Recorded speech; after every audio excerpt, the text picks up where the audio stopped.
ছাত্রছাত্রী জানাই দ্বীপ প্রহরীর শুভেচ্ছা। আজকে আমাদের আলোচনার বিষয় BHIC 101 এর ইউনিট 8 এর বৈদিক সভ্যতা।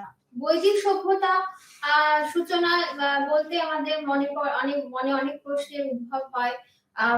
আর্য কারা ছিলেন, তারা কিভাবে এদেশে এসেছিলেন, বা আর্য সমস্যা বা আর্য সমস্যা একটা প্রধান যে বিষয়, তাদের জীবন কিরকম ছিল, ঋগ বৈদিক যুগে জীবন কেমন ছিল, পরবর্তী বৈদিক যুগে তাদের জীবন কি ছিল, ইত্যাদি নানান প্রশ্ন কিন্তু আমাদের মনে আসে।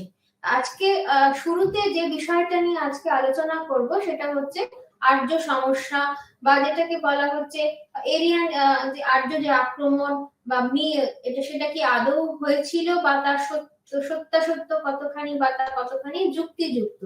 আর্য সমস্যা বলতে আমরা যেটা বুঝি সেটা হচ্ছে যে একসময় এই তত্ত্ব প্রচার করা হতো যে প্রাচীন ভারতীয় সভ্যতা আর্য সভ্যতা থেকে উদ্ভূত হয়েছে, কিন্তু পরবর্তীকালে সিন্ধু সভ্যতা বা হরপ্পা সভ্যতা আবিষ্কৃত হওয়ার ফলে আর্য সভ্যতা সম্পর্কে কিন্তু অতিরিক্ত মানে আর্য সভ্যতার উপরে অতিরিক্ত গুরুত্ব আরোপ করার প্রবণতা কমে গেছে। কারণ এটা ধরে নেওয়া হয়েছিল যে আর্য সভ্যতাই হচ্ছে ভারতের প্রথম সভ্যতা, কিন্তু তা নয়, তার পূর্বে ছিল হচ্ছে হরপ্পা সভ্যতা বা সিন্ধু সভ্যতা। তথাপি এটা স্বীকার্য যে প্রাচীন ভারতীয় সভ্যতার ক্ষেত্রে বৈদিক আর্য জাতি ও বৈদিক সভ্যতার অবদান কিন্তু কম ছিল না। কারণ এই ঋগ বৈদিক যুগে বা পরবর্তী বৈদিক যুগে আমরা সমাজ অর্থনীতির ক্ষেত্রে এমন কিছু বিষয়ের উল্লেখ পাই যেগুলি কিন্তু পরবর্তীকালে ইতিহাসের অন্যান্য যুগেও কিন্তু সেই ধারা বহমান ছিল।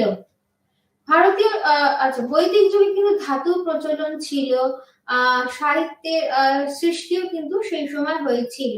এটা অনস্বীকার্য যে বৈদিক যুগে যে এই যে বেদ, হ্যাঁ, এটা কিন্তু সাহিত্যের অত্যন্ত অমূল্য সম্পদ, এবং বৈদিক যুগে কিন্তু প্রথম ধাতুর প্রচলন দেখা যায়।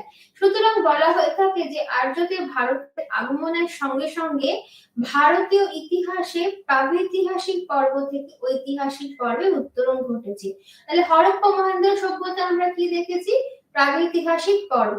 কিন্তু তার পরবর্তীকালে আর্য সভ্যতা যখন ভারতে প্রবেশ করলো, বা আর্যরা যখন ভারতে, আর্য সভ্যতা যখন সূচনা হলো ভারতে, বা আর্যরা যখন ভারতে প্রবেশ করলো, সেই সময় ভারতীয় ইতিহাসের যে প্রাগৈতিহাসিক সেই পর্ব থেকে কিন্তু ঐতিহাসিক পর্বে কিন্তু উত্তরণ ঘটলো। কারণ এই সময় যে মোটামুটি ভারতীয় ইতিহাস লেখা হতে থাকে, যেমন বেদ তো তার অন্যতম উদাহরণ। বেদকে কিন্তু লেখা হতে থাকে না, সরি, সেটা হচ্ছে বেদকেও শ্রুতি বলা হতো, কিন্তু ভারতীয় সাহিত্যের একটি অত্যন্ত গুরুত্বপূর্ণ অংশ কিন্তু ছিল হচ্ছে বেদ। আর্য শব্দটা কিন্তু বহু অর্থে ব্যবহার করা হয়ে থাকে। এই যে আর্য যে শব্দটা, যেটা আমরা বন্ধনীর মধ্যে রাখা হয় বা কোট আনকোট যাকে ইংলিশে বলা হয়, সেটা কিন্তু নানা রকম অর্থে ব্যবহার করা হয়ে থাকে। খাঁটি সংস্কৃত অর্থ যদি আমরা ধরি তাহলে দেখবো আর্য শব্দের অর্থ হলো সৎ বংশজাত ব্যক্তি, মানে কোনো ভালো বংশজাত ব্যক্তি। আবার ইউরোপীয় পণ্ডিত Max Muller, sir William James প্রভৃতির মতে কিন্তু আর্য হলো একটি ভাষার নাম। আর্য শব্দটি কিন্তু কোনো জাতিবাচক নয়, প্রকৃত অর্থে কোনো জাতি নামও নয়। তাহলে আমরা যদি ইউরোপীয় পণ্ডিত Max Muller, sir William Jones প্রভৃতি যদি বক্তব্যকে আমরা ধরি, তাহলে দেখবো যে আর্য হলো হচ্ছে ভাষার নাম, আর আর্য শব্দটি কোনো কিন্তু জাতিবাচক নয়। প্রকৃত অর্থে আর্য কোনো জাতিরই নাম নয়, ইন্দো ইউরোপীয় একটি ইন্দো ইউরোপীয় ভাষা গোষ্ঠীর নাম। ল্যাটিন, জার্মান, গ্রিক, গথিক, সংস্কৃত, কেল্টিক এবং পারসিক এই ভাষাগোষ্ঠীর অন্তর্ভুক্ত। তাহলে কটি এই ভাষাগোষ্ঠীর অন্তর্ভুক্ত? ল্যাটিন, জার্মান, গ্রিক, গথিক, সংস্কৃত, কেল্টিক এবং পারসিক এই ভাষাগোষ্ঠীর অন্তর্ভুক্ত। যে কোনো এই ব্যক্তি এই ভাষাগোষ্ঠী যে কোনো একটি ভাষায় কথা বললেই কিন্তু তিনি ছিলেন হচ্ছে আর্য। তার মানে এই যে কটা বলা হলো, এই ভাষাগোষ্ঠী যে অন্তর্ভুক্ত, এর মধ্যে যে কোনো একটি ভাষায় যদি কেউ কথা বলে তাহলে তিনি কিন্তু তাকে বলা হতো আর্য, তাদেরকে বলা হতো আর্য। কিন্তু ভারতবর্ষে বহুকাল আর্য শব্দটি জাতিবাচক অর্থে ব্যবহার করা হতো। কিন্তু ভারতবর্ষে বহুকাল আর্য শব্দটি জাতিবাচক অর্থে ব্যবহার করা হয়েছিল। প্রাচীন পারসিকগণ আর্য কথাটি জাতিবাচক অর্থে কিন্তু ব্যবহার করতো, মানে প্রাচীন যারা পারসিকরা ছিল, পার্সিয়ান যারা ছিল, তারা কিন্তু আর্য শব্দটি জাতিবাচক অর্থে ব্যবহার করত। পারসিক সম্রাট প্রথম দারায়ুস তার একটি শিলালিপিতে নিজেকে আর্য বংশভূত প্রধান আর্য বলে দাবি করেছেন। পারসিক সম্রাট প্রথম দারায়ুস তার একটি শিলালিপিতে নিজেকে আর্য বংশভূত প্রধান আর্য বলে দাবি করেছে। আর্য শব্দটি তাহলে কোনোদিন জাতিবাচক অর্থে কিন্তু ব্যবহার করা হতো না, এমন কথা বলা চলে না। মানে কেউ বলে জাতিবাচক অর্থে ব্যবহার করা হতো, কেউ বলছে যে ভাষার নাম, তাহলে এখান থেকে কিন্তু প্রমাণ হচ্ছে যে আর্য শব্দটি কোনোদিন জাতিবাচক অর্থে একেবারেই ব্যবহার করা হতো না, এমন কথা কিন্তু আমরা বলতে পারি না। আর্যদের আদি বাসস্থান কোথায় ছিল, এই প্রশ্নটি কিন্তু অত্যন্ত বিতর্কিত বিষয়, এবং এই নিয়ে কিন্তু ইতিহাসে একটা প্রশ্নের আমরা সম্মুখীন হই যে এরিয়ান প্রবলেম বা আর্য সমস্যা কি, তাহলে আর্যদের আদি বাসস্থান কোথায় ছিল। এই প্রশ্নটি হচ্ছে অত্যন্ত বিতর্কের একটা বিষয়। সাধারণত মনে করা হয় যে আর্যরা কিন্তু ভারতে বাইরে থেকে এসে বসবাস করত। এ সম্পর্কে প্রমাণ হিসাবে কিন্তু কোনো লিখিত দলিল বা শিলালিপি কিন্তু আমাদের নেই। এ সম্পর্কে প্রমাণ হিসাবে কোনো লিখিত দলিল বা শিলালিপি কিন্তু নেই।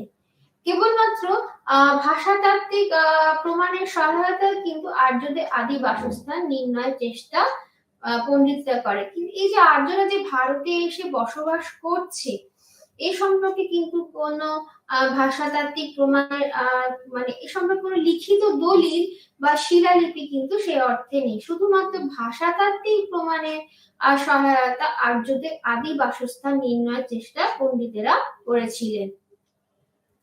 ফিলিপো সাসেটি নামে এক ইতালীয় পর্যটক 1500 শতকে ভারতে আসেন। তাহলে ফিলিপে সাসেটি নামে একজন ইতালীয় পর্যটক 1100 শতকে ভারতে আসেন। তিনি প্রথম ভারতীয় সংস্কৃত ভাষার সঙ্গে ইউরোপের কয়েকটি ভাষার সাদৃশ্যের কথা বলেন।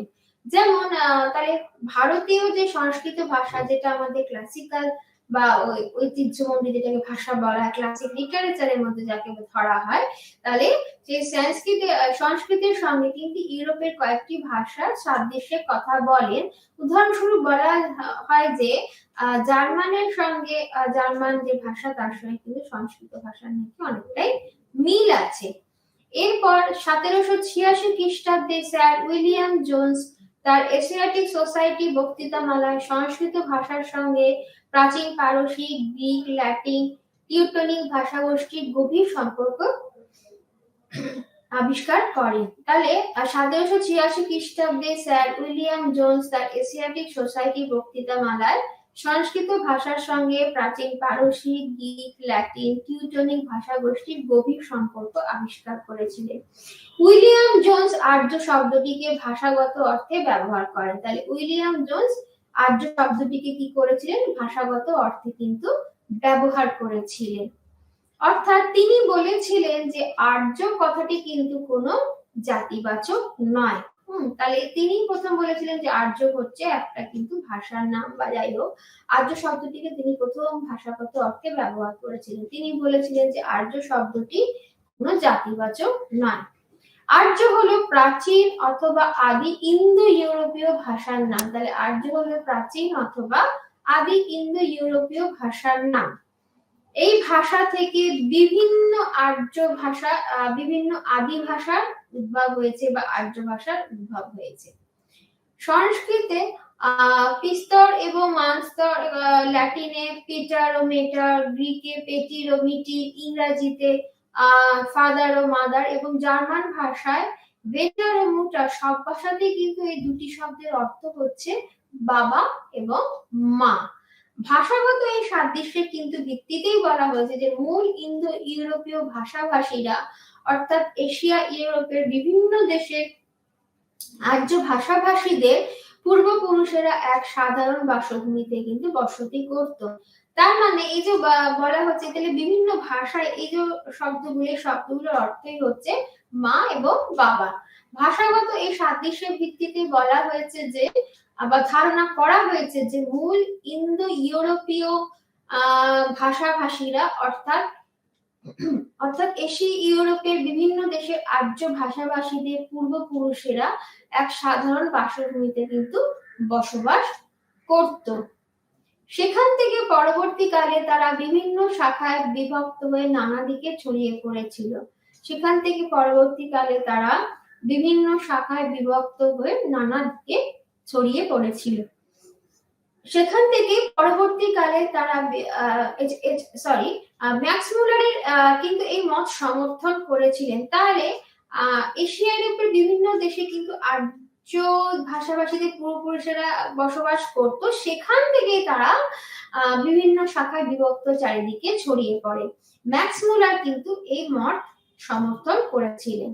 তিনি দৃঢ়তার সঙ্গে ঘোষণা করেছিলেন যে আর্য বলতে ভাষা বোঝায় এবং ভাষা ভিন্ন আর কিচ্ছু বোঝায় না। তাহলে আর্য বলতে কি বোঝায়? ভাষা বোঝায় এবং ভাষা ভিন্ন আর কিচ্ছু বোঝায় না।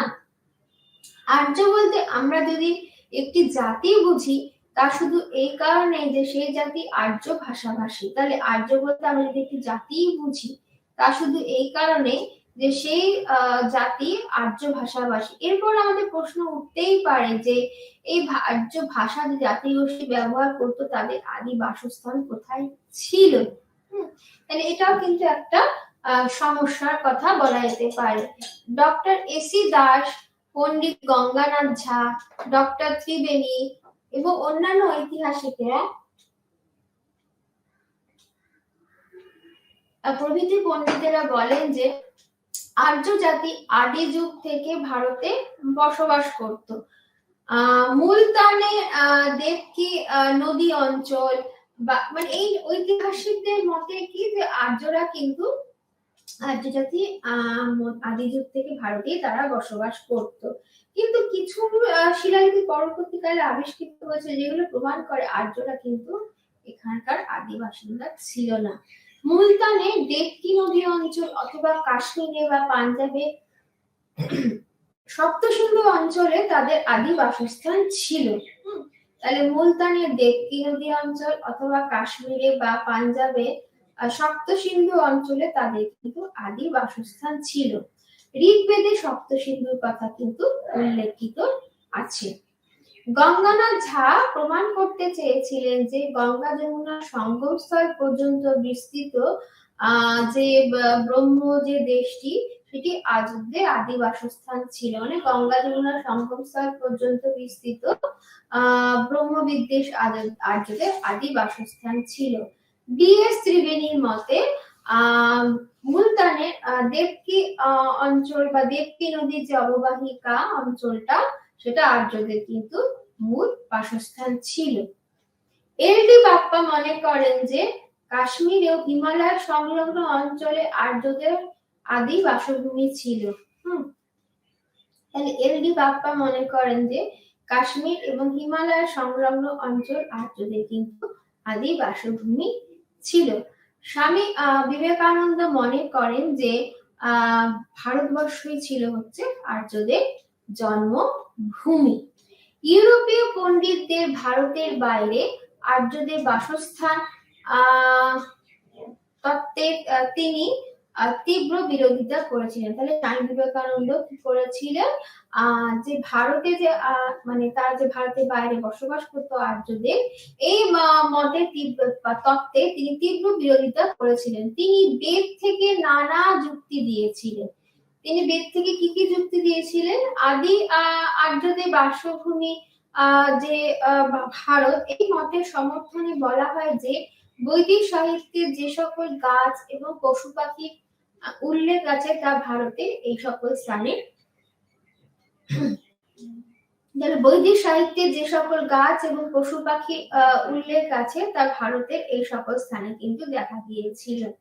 তারা দেশ ত্যাগ করে অন্য দেশে চলে যায়। তারা তাদের আদি দেশের কথা কিন্তু গৌরবের সঙ্গে ভাগ মানে বলতে থাকে। তার মানে কি হচ্ছে, বৈদিক সাহিত্যে যে সমস্ত গাছ এবং পশু পাখির উল্লেখ আছে তা ভারতে এই সমস্ত স্থানে কিন্তু দেখা যায়। তারা যারা দেশ ত্যাগ করে অন্য দেশে চলে গিয়েছিল, তারা তাদের আদি দেশের কথা গৌরবের সঙ্গে কিন্তু স্মরণ করে থাকে। কিছু বৈদিক সাহিত্যে সপ্ত সিন্ধু ছাড়া অন্য কোন দেশের নাম কিন্তু পাওয়া যায় না। তাহলে সপ্ত সিন্ধুর নামটাই কিন্তু আমরা সবসময় শুনতে পাই। আর্য জাতির সাহিত্য বলতে বৈদিক সাহিত্যে সরি আর্য জাতির সাহিত্য বলতে কিন্তু বৈদিক সাহিত্যটাকে আমরা বুঝি। বেদ কিন্তু ভারতের প্রাচীনতম গ্রন্থ। যদি ভারতের বাইরে আর্যরা বসবাসই করত, তবে তাদের সাহিত্যে কিন্তু অন্য দেশের উল্লেখ থাকতো। যদি তারা ভারতবর্ষের বাইরে বসবাস করতো, তাহলে তাদের সাহিত্যে কিন্তু অন্য দেশে উল্লেখ থাকতো। সংস্কৃত ভাষার মধ্যে যেরূপ সর্বাধিক সংখ্যক আর্য ভাষা গোষ্ঠী শব্দ সম্ভার বিদ্যমান, অন্য কোনো ভাষা গোষ্ঠীতে কিন্তু তা দেখা যায় না। তাহলে সংস্কৃত ভাষার মধ্যে যেরূপ সর্বাধিক সংখ্যক আর্য ভাষা গোষ্ঠীর শব্দ ভান্ডার বিদ্যমান, অন্য কোনো ভাষা গোষ্ঠীতে কিন্তু তা আমরা দেখতে পাই না। এই পণ্ডিতেরা বলেন, ভারতের বাইরে যে আর্য ভাষার নিদর্শন দেখা গিয়েছিল, তার অর্থ হলো এই যে আর্যদের একটি শাখা ভারত থেকে পশ্চিম এশিয়া এবং অন্যান্য স্থানে যায়। তাহলে এই পণ্ডিতেরা কি বলেছিলেন, যে ভারতের বাইরে যে আর্য ভাষার নিদর্শন দেখা যায়, তার অর্থ হলো এই যে আর্যদের একটি শাখা ভারত থেকে পশ্চিম এশিয়া এবং অন্যান্য স্থানে চলে গিয়েছিল। তারা আর্য জাতির কিন্তু মূল শাখা ছিল না। তাহলে তারা আর্য জাতির মূল শাখা কোনোভাবে ছিল না।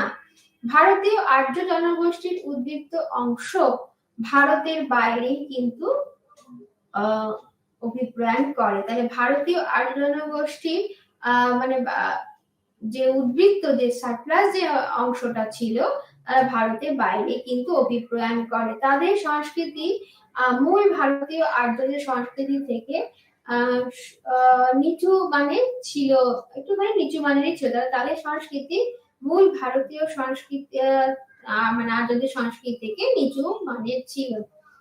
প্যারাগেটের মতে, মানে আরেকজন ঐতিহাসিকের মতে, উত্তর পশ্চিম দিক থেকে আর্যদের ভারতের ভিতরে অভিপ্রায়ণের কোনো প্রমাণ কিন্তু ভারতের ইতিহাসে নেই।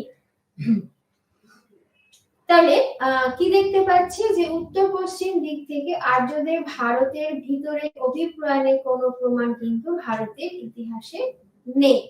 বরং উত্তর পশ্চিম থেকে আর্যদের ভারতে বাইরে যাত্রা সম্ভব। তার মানে কি হচ্ছে, উত্তর পশ্চিম দিক থেকে আর্যদের ভারতের ভিতরে ঢোকার কোনো সম্ভাবনাই ছিল না।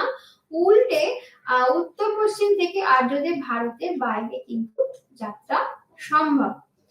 কারণ আমরা জানি সবসময় উত্তর পশ্চিম বা এইসব জায়গা দিয়ে কিন্তু সময় সময় কিন্তু বৈদেশিক আক্রমণ ঘটেছিল। ঋগ্বেদের নদী স্রোতগুলিতে যে নদ নদীগুলির নাম আছে, তা পূর্ব দিক থেকে প্রথমে গঙ্গার নাম নিয়ে আরম্ভ হয়ে উত্তর পশ্চিমে সরস্বতী নাম নিয়ে শেষ হয়েছে।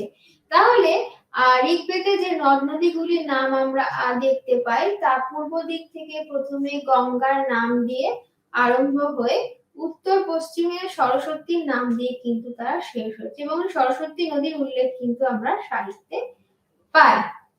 বৈদিক এই নদী স্তোত্র প্রমাণ করে যে আর্য জাতি পূর্ব থেকে উত্তর পশ্চিমে যাত্রা করে। তাহলে এই নদীর স্তোত্র কি প্রমাণ করেছিল, যে আর্য জাতি পূর্ব থেকে উত্তর পশ্চিমে যাত্রা করে।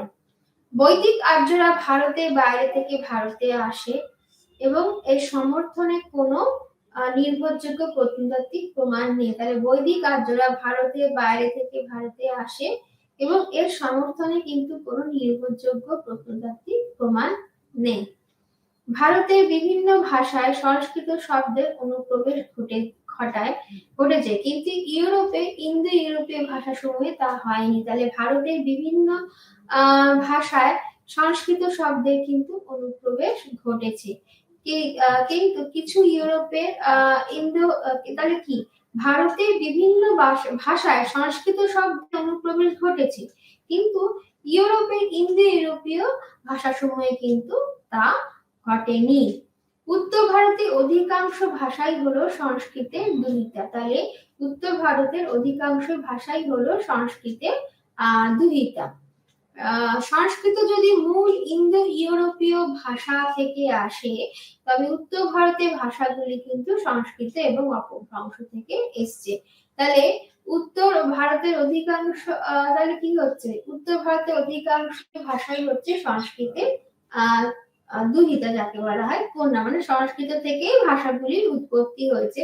এবং সংস্কৃত যদি মূল ইন্দো ইউরোপীয় ভাষা থেকে আসে, তবে উত্তর ভারতের ভাষাগুলি সংস্কৃত এবং অপভ্রংশ থেকে এসেছে।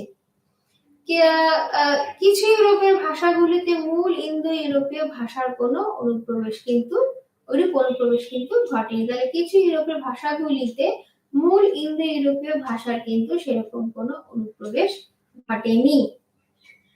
যদি আর্যরা আদিতে ইউরোপে বসবাস করত, তবে ইউরোপের ভাষায় ইন্দো ইউরোপীয় তাহলে কি যদি আর্যরা আদিতে তারা যদি প্রথম দিকে ইউরোপে বসবাসই করত, তাহলে কিন্তু ইউরোপের ভাষায় ইন্দো ইউরোপীয় ভাষার অনুপ্রবেশ ঘটতো।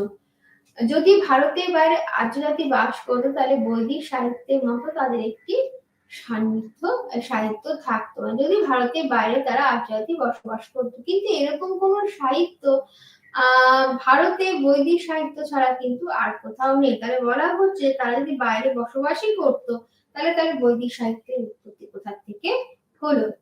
আর্যদের যাগযজ্ঞ ভিত্তিক অনুষ্ঠান এরকম যা ভারতবর্ষে দেখা যায়, এই সকল যুক্তি দেখিয়ে যে কিন্তু বলা হয় ইউরোপে কিন্তু আমরা এরকম যাগযজ্ঞ ভিত্তিক কোনো কিন্তু ধর্মানুষ্ঠান সেখানে হয় না।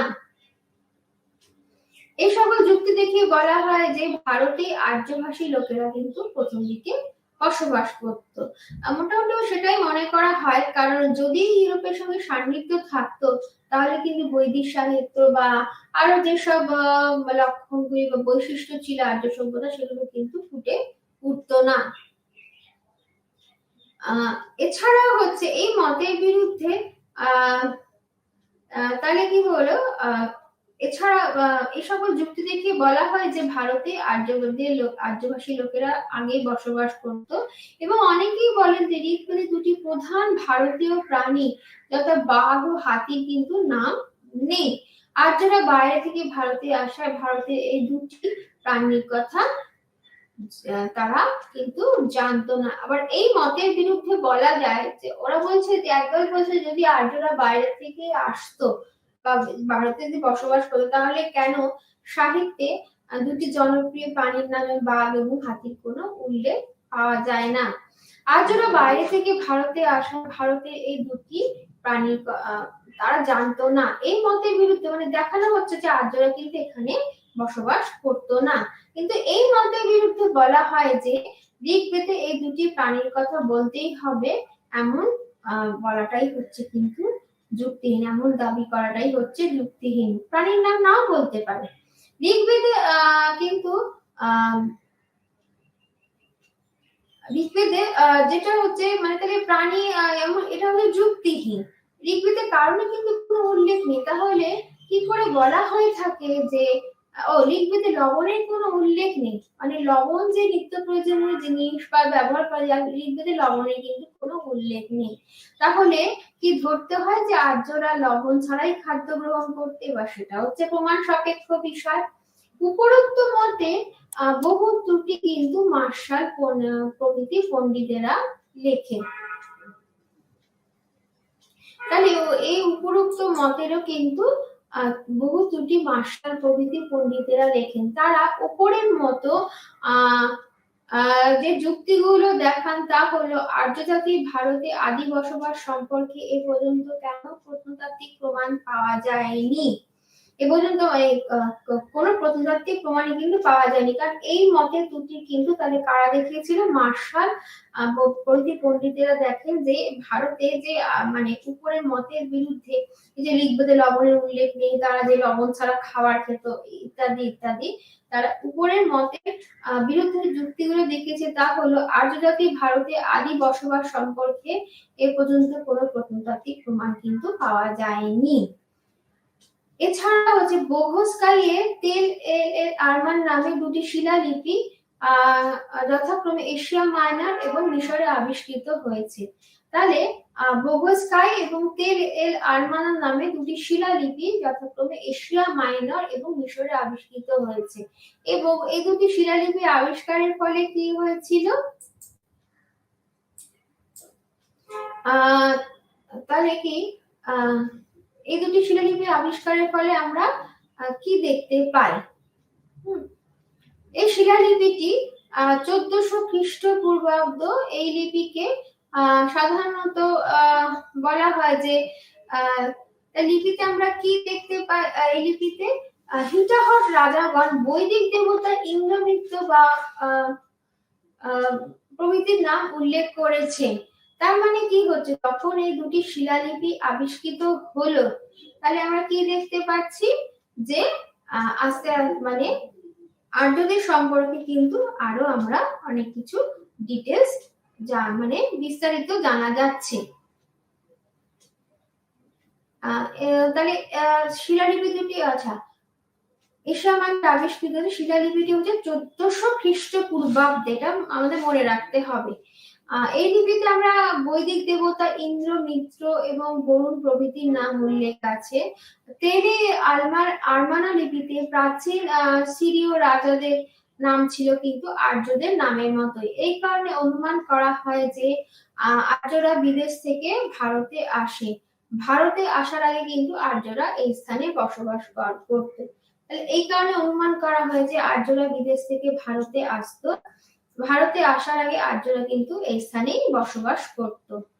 যদি আদি যুগ থেকে আর্যরা ভারতেই বসবাস করত, তাহলে কিন্তু দ্রাবিড় জাতি ভারতের কখন কিভাবে আসে সে কথা নিশ্চয়ই বৈদিক সাহিত্য বা পুরাণে বলা হতো। যদি আর্যরা মানে এখানে প্রথম থেকেই থাকতো, তাহলে কিন্তু দ্রাবিড় জাতি বা পুরাণে তাহলে কি দ্রাবিড় জাতি ভারতে কখন এবং কিভাবে আসে সে কথা নিশ্চয়ই বৈদিক সাহিত্যে বা পুরাণে বলা হতো। কিন্তু বৈদিক সাহিত্যে কিন্তু এ সম্পর্কে কোনো উল্লেখ না থাকায় ধরে নেওয়া হয় যে আচ্ছা বৈদিক সাহিত্যে এ সম্পর্কে কোনো উল্লেখ না থাকায় মনে করা হয় যে আর্যদের আগে দ্রাবিড় জাতি কিন্তু ভারতে বসবাস করত। আর্যদের আগে দ্রাবিড় জাতি কিন্তু ভারতে বসবাস করত।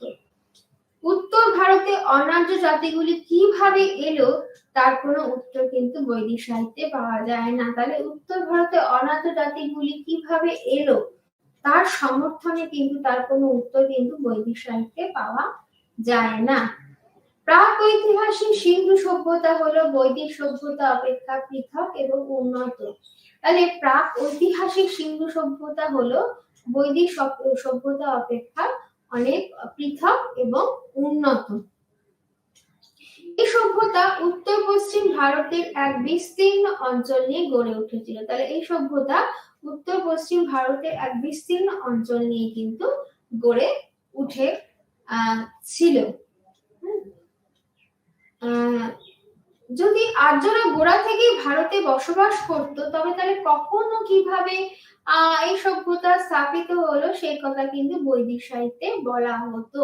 সিন্ধু লিপি থেকে এই কথা প্রমাণ হয় না যে হরপ্পার অধিবাসীরা সংস্কৃত ভাষায় তারা কথা বলতো। তাহলে কি আর্যরা যদি প্রথম গোড়া থেকে ভারতে বসবাস করে, তবে কখনো কিভাবে এই সভ্যতা স্থাপিত হলো সেসব কথা কিন্তু বৈদিক সাহিত্যে বলাই হতো। সিন্ধু লিপি থেকে এই কথা প্রমাণ হয় না যে হরপ্পার অধিবাসীরা সংস্কৃত ভাষায় কথা বলতো। সিন্ধু লিপি হচ্ছে চিত্রলিপি। সিন্ধু লিপি আমরা কি জানি, সেটা হচ্ছে চিত্রলিপি। আর বৈদিক আর্যরা কিন্তু গোড়ায় তারা লিখতে একেবারেই জানতো না। পরে তারা যে লিপি নেয় আর তা হলো চৈনিক লিপি। আর্যরা কিন্তু প্রথমে তারা লিখতে জানতো না, পরে তারা যে লিপিটা ব্যবহার করে তা হচ্ছে চৈনিক লিপি। এ সকল কারণে পণ্ডিতেরা মনে করেন যে সিন্ধু সভ্যতার বিস্তার ঘটবার পর আর্যরা ভারতে প্রবেশ করে। তাহলে এই সকল কারণে পণ্ডিতেরা কি মনে করেন যে সিন্ধু সভ্যতার বিস্তার ঘটার পর ভারতে কিন্তু আর্যরা প্রবেশ করেছিল।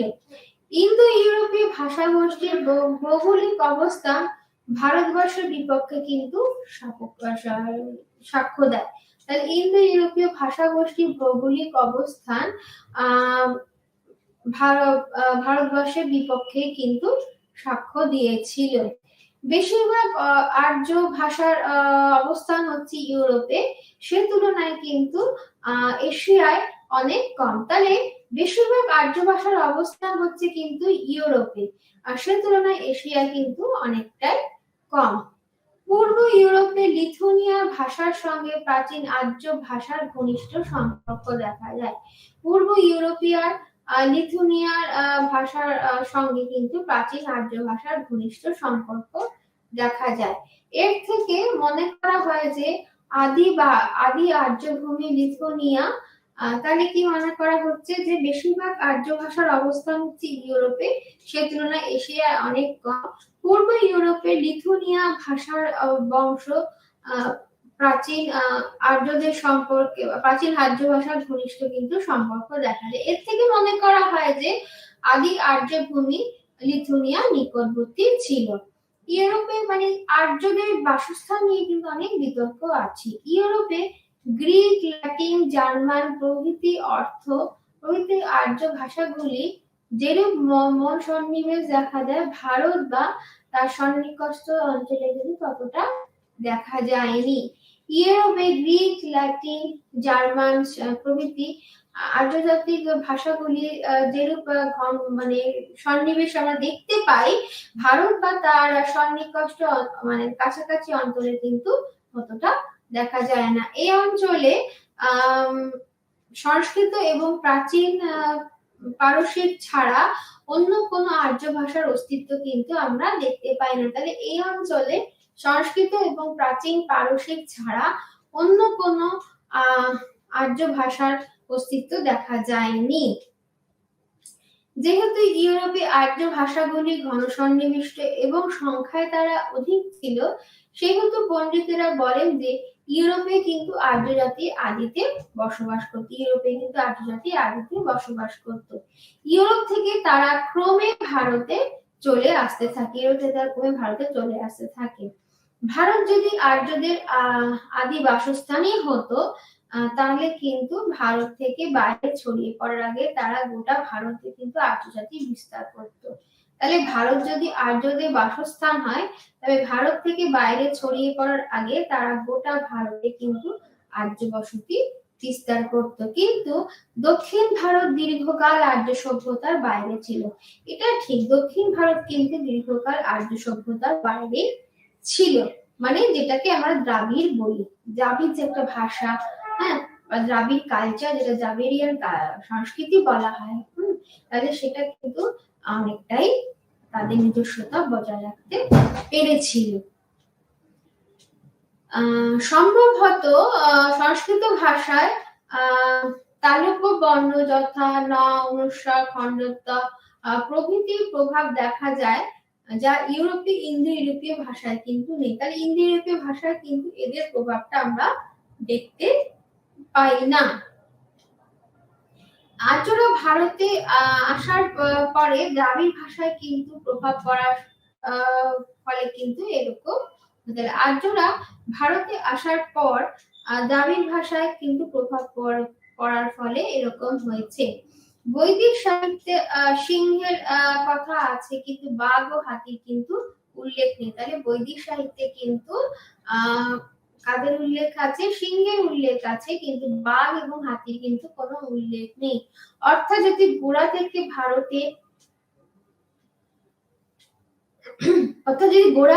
ভারতে থাকতো, তাহলে বা ভারতের এই দুটি প্রাণীর নাম নিশ্চয়ই কিন্তু তারা উল্লেখ করতো। মানে আর্যদের এই সমস্যা নিয়ে কিন্তু ভীষণভাবে বিতর্ক বিদ্যমান। বৈদিক সাহিত্যের যুগে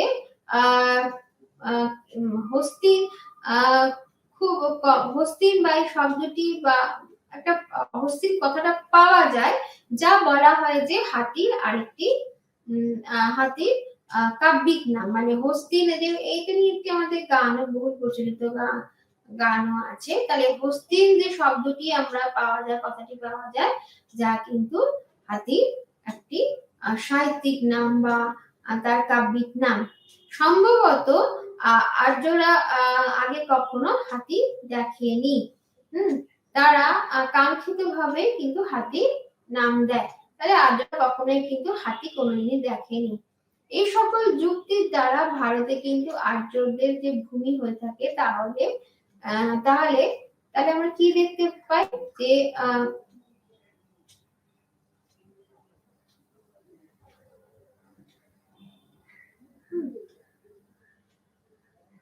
তাহলে মোটামুটি দেখা যাচ্ছে যে আর্যদের যে এই যে বাসস্থান, এটা নিয়ে কিন্তু নানা রকম বিতর্ক চলছে।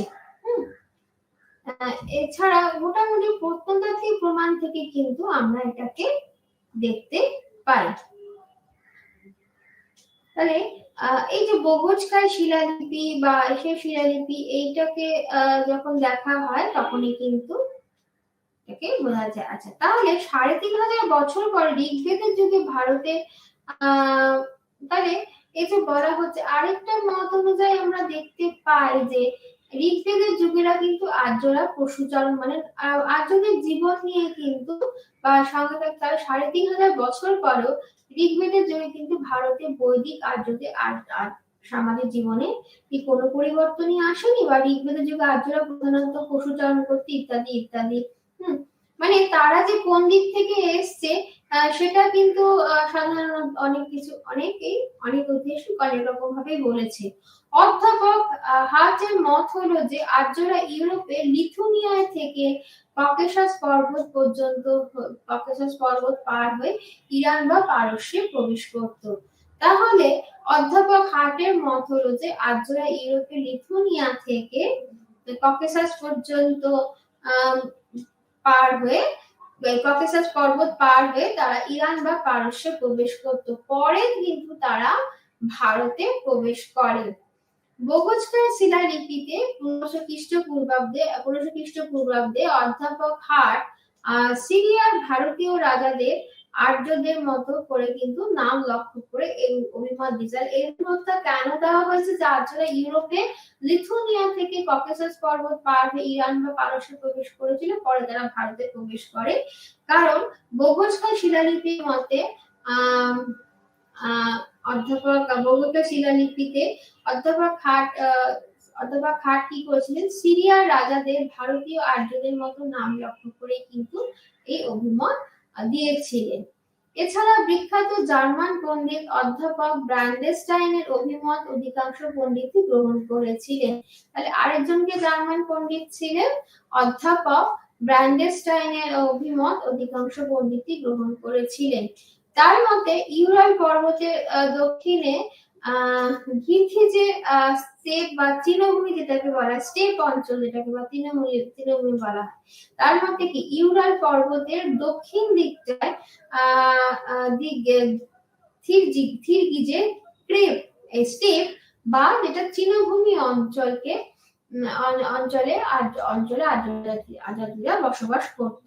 ব্রান্ডেস্টাইন তার মতের সমর্থনে বলেছিলেন যে আদি যুগের ইন্দো ইউরোপীয় আর্য ভাষার স্টেপ অঞ্চলে কিন্তু বিশেষ উল্লেখ আছে। তাহলে আমরা কি দেখতে পাচ্ছি যে ইউরাল পর্বতের দক্ষিণের দিকে যে স্টেপ বা তৃণভূমি অঞ্চলে আর্যরা কিন্তু আদিতে বসবাসই করত।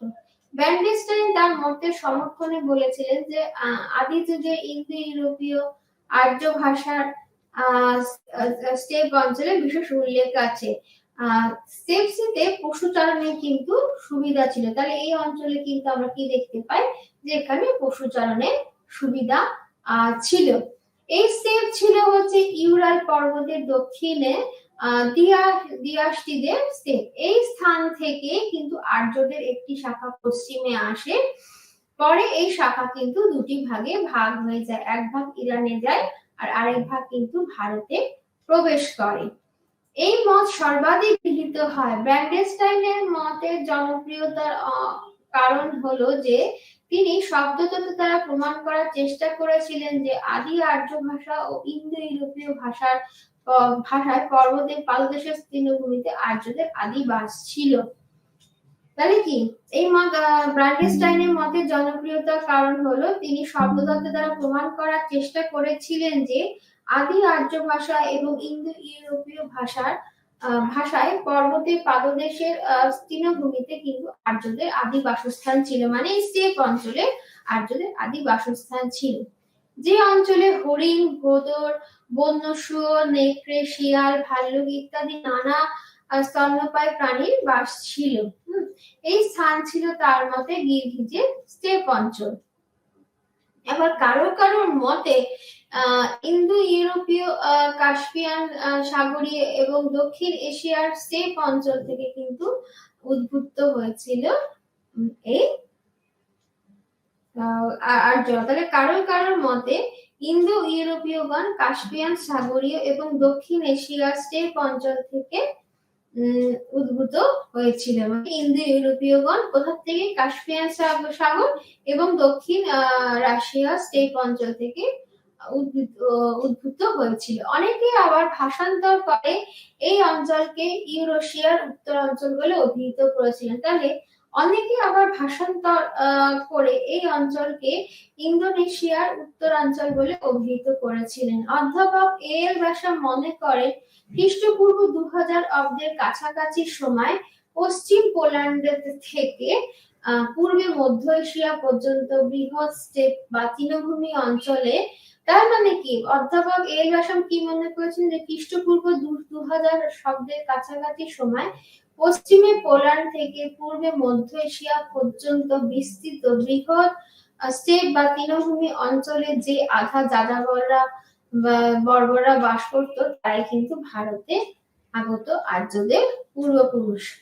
অধ্যাপক বৈদ্যনাথ মুখোপাধ্যায় আর্যদের আদি ভাষাভূমি ইউরেশিয়া বলে সিদ্ধান্ত করেছেন। তাই অধ্যাপক বৈদ্যনাথ মুখোপাধ্যায় আর্যদের আদি বাসভূমি ইউরেশিয়া বলে কিন্তু সিদ্ধান্ত করেছেন। কারণ ইন্দো ইউরোপীয় ভাষাভাষীদের প্রিয় পশু ভেড়ার জন্য উপযুক্ত তৃণভূমি কিন্তু ইউরেশিয়াতেই ছিল। তাহলে কারণ ইন্দো ইউরোপীয় ভাষাভাষীদের প্রিয় পশু ঘোড়ার জন্য উপযুক্ত তৃণভূমি কিন্তু ইউরেশিয়াতেই ছিল। তাহলে আমরা কি দেখতে পাচ্ছি যে অধ্যাপক বৈদ্যনাথ মুখোপাধ্যায়ের মতে আর্যদের আদি ভাষাভূমি ইউরেশিয়া বলে সিদ্ধান্ত করেছেন। কারণ ইন্দো ইউরোপীয় ভাষাভাষীদের প্রিয় পশু ঘোড়ার জন্য কিন্তু তারা এই উপযুক্ত তৃণভূমি বা স্টেপ ভূমি কিন্তু ইউরেশিয়াতেই ছিল। এ প্রসঙ্গে ইন্দো ইউরোপীয় ভাষাসমূহের প্রাথমিক স্তরের উপস্থিতি কিন্তু লক্ষ্য করা যায়। এই ভূখণ্ডে আমরা কি দেখেছি? ইন্দো ইউরোপীয় ভাষাসমূহের প্রাথমিক স্তরের উপস্থিতি কিন্তু লক্ষ্য করা যায়। তিনি মন্তব্য করেছিলেন যে মানে বৈদ্যনাথ মুখোপাধ্যায় যে আদি ইন্দো ইউরোপীয় ভাষা ইউরেশিয়ার কোন এলাকায় ব্যবহৃত হতে হলে আদি ইন্দো ইউরোপীয় ভাষা ইউরেশিয়ার কোন একটি এলাকায় কিন্তু ব্যবহৃত হতো। ভাষাতত্ত্ববিদরা কি প্রচার করেছিলেন? রাশিয়ার দক্ষিণ অংশের তৃণভূমি অঞ্চলকে আদি ইন্দো ইউরোপীয়দের বাসভূমি বলে চিহ্নিত করেছেন। পুরাতত্ত্ববিদ গর্ডন চাইল্ড পুরাতাত্ত্বিক নিদর্শনের ভিত্তিতে বা বিভিন্ন কবর থেকে সংগৃহীত মানুষের কঙ্কাল এবং ঘাড় ও অন্যান্য প্রত্ন নিদর্শন তিনি সংগ্রহ করেছিলেন, মানে দক্ষিণ এশিয়ার বিভিন্ন কবর থেকে, এবং তার প্রমাণের উপর ভিত্তি করে তিনি এই প্রচারের মত তিনি সমর্থন করেছিলেন। তার 1926 খ্রিস্টাব্দে প্রকাশিত গ্রন্থে দ্য এরিয়ান্স গ্রন্থে, এটি হচ্ছে কার লেখা? Gordon Childe. দ্য এরিয়ান্স গ্রন্থে তিনি তার এই মতের সমর্থন করেছিলেন, কিন্তু তার এই সিদ্ধান্ত কিন্তু অনেক গবেষক পণ্ডিত মানতে পারেনি। তাহলে আমরা যদি প্রথম থেকে দেখি যে আলোচনার বিষয়টা কি ছিল, আর্যদের আদি বাসস্থান, তাহলে আমরা দেখতে পাবো যে সেই অর্থে কিন্তু আর্যদের নির্দিষ্ট কোনো বাসস্থান ছিল না। মানে কেউ কেউ বলছে যে তারা ইন্দো ইউরোপীয় এই দেশসমূহ থেকে এসছে, বা তাহলে আর্য কোনো একটি ভাষা গোষ্ঠীর নাম। কিন্তু নানা রকম মত কিন্তু বিপক্ষে বা সপক্ষে সবকিছুই বলা হয়েছে, এবং সেটা বিভিন্ন পণ্ডিত বিভিন্ন ভাবে ব্যাখ্যা করেছেন। তাহলে প্রাচীন ভারতীয় সভ্যতা যে আর্য সভ্যতা থেকে উদ্ভূত হয়েছে সেটা বলা যেতে পারে, কারণ আর্য সভ্যতা শুরুর আগে হরপ্পা সভ্যতা আগে বলা হতো আর্য সভ্যতা হচ্ছে ভারতের প্রাচীনতম সভ্যতা, কিন্তু হরপ্পা সভ্যতা আবিষ্কৃত হওয়ার পরে আর্য সভ্যতা সম্পর্কে কিন্তু অতিরিক্ত গুরুত্ব আরোপ করা প্রবণতাটা কমে গেছে। কিন্তু আর্যদের কিন্তু যে আরেকটা যে আর্যদের যে সাহিত্যে অবদান ছিল, বা আর্য এই এরিয়ান বেদিক বা বৈদিক সভ্যতার যে ভারতীয় ইতিহাসে অবদান ছিল সেটি কিরকম ছিল, কারণ এই সভ্যতার হাত ধরেই কিন্তু তারা প্রাগৈতিহাসিক যুগ থেকে ঐতিহাসিক যুগে তারা প্রবেশ করতে পেরেছিল। এবং আর্য শব্দটির অনেকগুলি অর্থ আমরা দেখতে পাই। কেউ কেউ তাকে বলেছে জাতিবাচক অর্থে, কেউ বলেছে ভাষা দিক থেকেও একটা আর্য ভাষার নাম। আবার কোন কোন কারণ মতে আর্য শব্দের অর্থ হলো সদ্বংশগত ব্যক্তি। এবার এই সদ্বংশগত ব্যক্তি বলতে মানে হচ্ছে কোন উচ্চ বংশ বা ভালো বংশের ব্যক্তি। কোন সাতটি ভাষাকে আমরা দেখতে পাই বলা হয় যে আর্যদের এই যে ভাষার সঙ্গে বা যার পরবর্তী ইন্দো ইউরোপীয় ভাষা গোষ্ঠী বা একটি অনেক সাদৃশ্য রয়েছে। তাহলে ল্যাটিন, জার্মান, গ্রিক, গথিক, সংস্কৃত বা সংস্কৃত, কেল্টিক এবং পার্সিক। তাহলে ল্যাটিন, জার্মান, গ্রিক, গথিক, সংস্কৃত, কেল্টিক এবং পারসিক এই জনগোষ্ঠীর অন্তর্ভুক্ত। যে কোনো ব্যক্তি যদি এই ভাষা গোষ্ঠী যে কোনো একটি ভাষায় কথা বলতো তাহলে তাকে কিন্তু আর্য বলে ধরে নেওয়া হতো। আর্য শব্দটি কিন্তু জাতিবাচক অর্থ ব্যবহার করা হতো। কিন্তু সেটারও মতের সমর্থনে বা বিপক্ষে কিন্তু আমরা অনেক মতই দেখতে পাই। পারসিক সম্রাট যিনি প্রথম দারায়ুস, তার একটি শিলালিপিতে নিজেকে আর্য বংশোদ্ভূত প্রধান বা আর্য বংশোদ্ভূত প্রধান আর্য বলে দাবি করেছেন। কিন্তু দাবি করলে তো হলো না, তার একটা ঐতিহাসিক প্রমাণ কিন্তু আমাদের দরকার। কারণ ইতিহাস অনেক সময় কিন্তু প্রমাণ ছাড়া কথা বলে না, যেটা আমরা সাধারণত বলে থাকি। আর্যের আদিবাসী কোথায় ছিল, এই গ্রন্থটি এই প্রশ্নটি হচ্ছে অত্যন্ত বিতর্কিত বিষয়। কারণ সেই অর্থে সেই সময় কিন্তু কোনো লিখিত সাহিত্য কিন্তু ছিল না।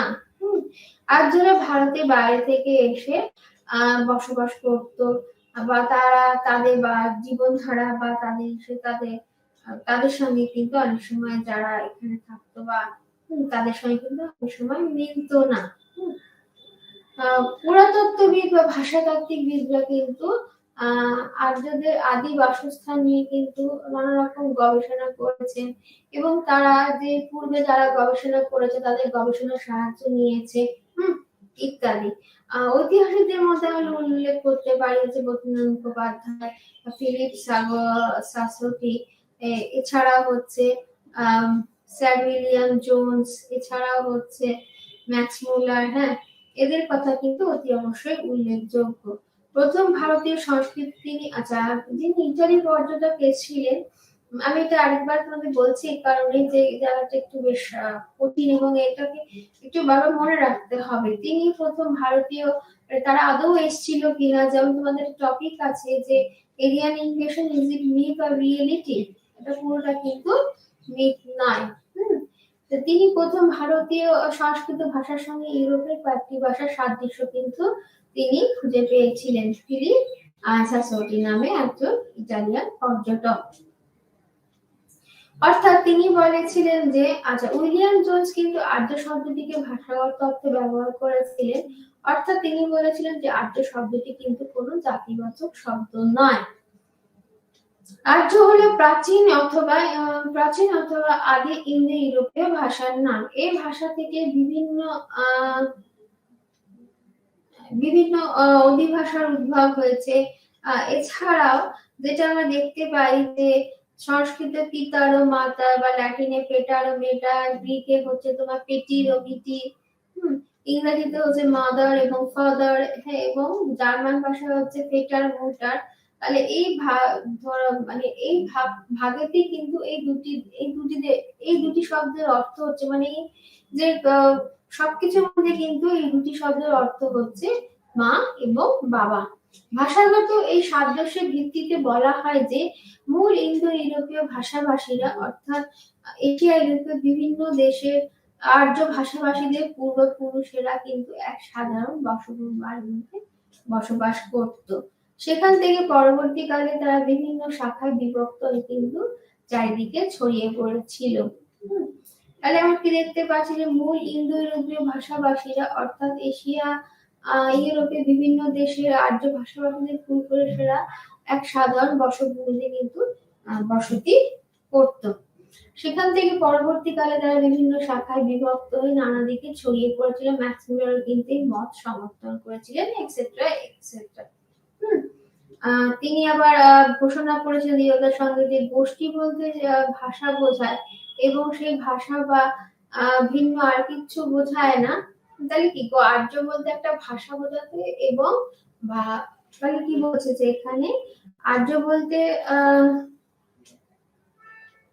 ভাষা বোঝায় এবং তার ভিন্ন আর কিছু কিন্তু বোঝায় না। আর্য বলতে আমরা যদি একটি জাতি বুঝি তা শুধু এই কারণে যে সেই জাতি আর্য ভাষাভাষী রয়েছে। তাহলে কি তাহলে এই বলাই তো হয়েছিল 7টি ভাষার মধ্যে যে একটি যে কোনো ভাষাতে কথা বলবে তাকে বলা হবে আর্য, তাদেরকে বলা হবে আর্য।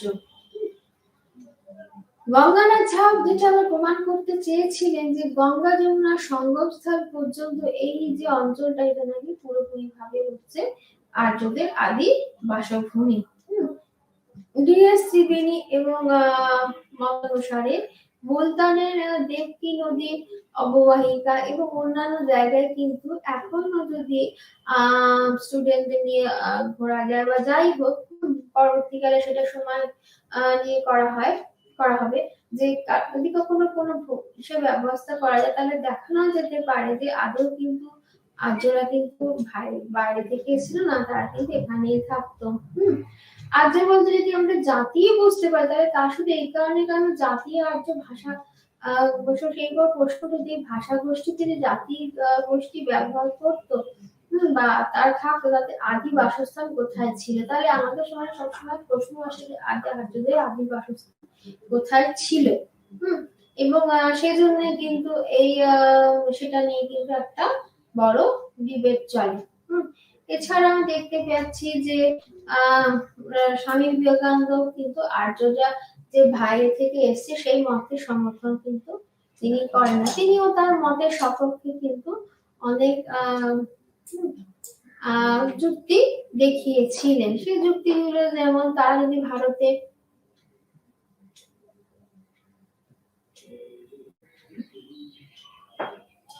তিনি যুক্তি দেখিয়েছেন এবং সেই যুক্তির ভিত্তিতে কিন্তু মানে তিনি বলছেন যে আর্যরা তাহলে বাইরে থেকে আসলে তারা ভারতে বসবাস করতো।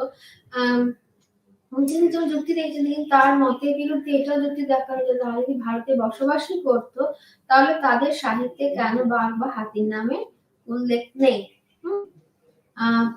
একজন ঐতিহাসিকের মতে হচ্ছে তাহলে উচিত ছিল যে তাদের মানে যখন তাহলে প্যারাপিটারের মতে বা ঐতিহাসিকের মতে উত্তর পশ্চিম দিক থেকে কিন্তু আর্যদের ভারতের ভিতরে তাহলে উত্তর পশ্চিম দিক থেকে কিন্তু আমরা সবসময় দেখতে পেতাম যে বিভিন্ন বৈদেশিক জাতি এসে তারা বারংবার আক্রমণ করেছে।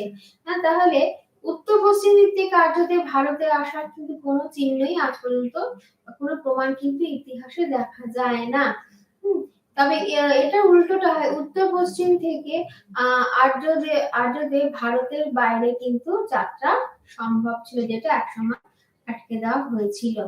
ঋগ্বেদে নদীর স্রোতে যে নদীগুলির নাম আছে তা পূর্ব দিক হয়ে প্রথমে গঙ্গায় নাম দিয়ে সেটা কি হয় আরম্ভ হয়ে উত্তর পশ্চিমে কিন্তু সরস্বতী নাম দিয়ে শেষ হয়েছে। তাই সরস্বতী নদীটা আমি আগেও বলেছি এটা কিন্তু সাহিত্যে অন্তত গুরুত্বপূর্ণ বিষয়। এই নদী স্তোত্র প্রমাণ করেছিল যে আর্য জাতি পূর্ব থেকে উত্তর পশ্চিমে যাত্রা করে।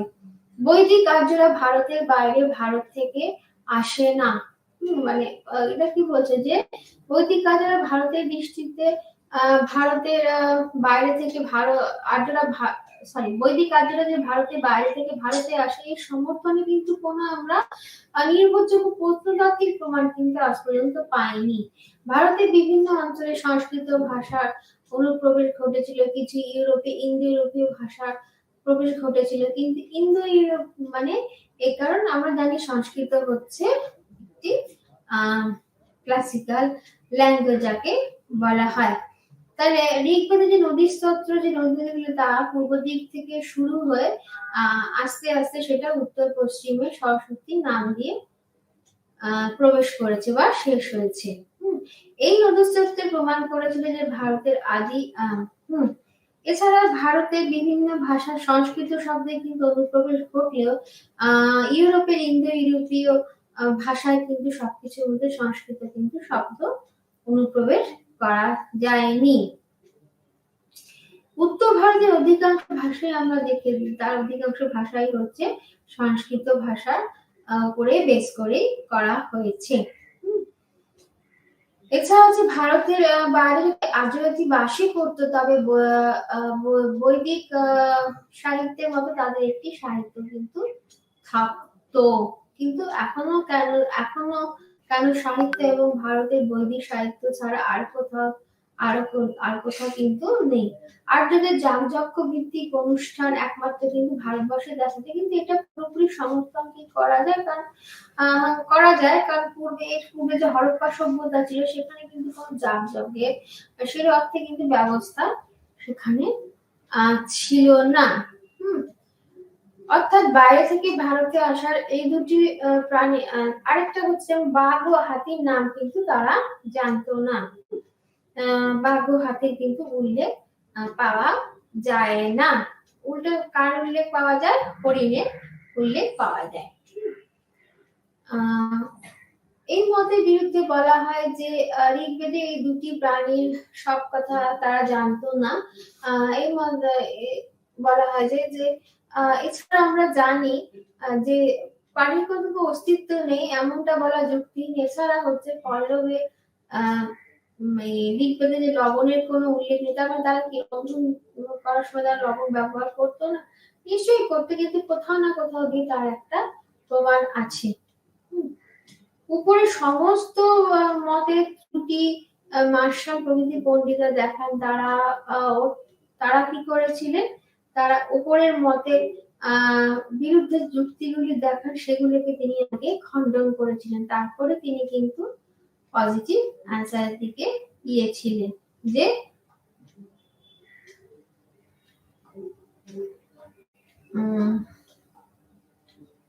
তাহলে প্রত্নতাত্ত্বিক প্রমাণ কিন্তু পাওয়া যায় না, কিন্তু আমরা সেই অর্থে দেখতে পাই যে বোগোস্কাই এবং সেলে আর্মার নামে দুটি শিলালিপি যথাক্রমে এশিয়া মাইনর ও মিশরে আবিষ্কৃত হয়েছিল। এবং এই সবকটা দুটো শিলালিপি কিন্তু 1400 খ্রিস্ট পূর্বাব্দের। এই লিপিতে কিন্তু বেশ ছিটাছট রাজগণ বা যাই হোক যারা ছিলেন বৈদিক দেবতা ইন্দ্র, মিত্র এবং বরুণ প্রভৃতির নাম উল্লেখ করেছিলেন। নাম না উল্লেখ করলেও আমরা জানি যে বৈদিক যুগে তিনজন প্রধান দেবতা কিন্তু কারা ছিলেন। এই কারণে অনুমান করা হয় যে ভারতীয়রা কিন্তু বিদেশ থেকে ভারতে এসেছিল। ভারতে আসার আগে আজ পর্যন্ত কি বলছে, ভারতে আসার আগে আর্যরা এই স্থানে কিন্তু বসবাস করতো। তাহলে মোটামুটি ভাবে যেটা আমরা আলোচনার মাধ্যমে দেখতে পাচ্ছি যে কিছু পণ্ডিতদের ধারণা হচ্ছে আর্যদের আদিবাসী স্থান হচ্ছে তোমার বাইরের দেশে ইত্যাদি, কিন্তু মোটামুটি ভাবে বলা যায় যে আর্যরা হয়তো প্রকৃতপক্ষে এখানেই তারা বসবাস করতো। কারণ কিছু সপক্ষে কিছু বিপক্ষে যুক্তি দেখা যায়। সুতরাং আজকে যে বিষয়টা আলোচনা করা হলো, আশা করি তোমরা সেটা বুঝতে পেরেছো। পরবর্তী যে বিষয়টি আমরা আলোচনা করব পরবর্তী ক্লাসে, সেটি হচ্ছে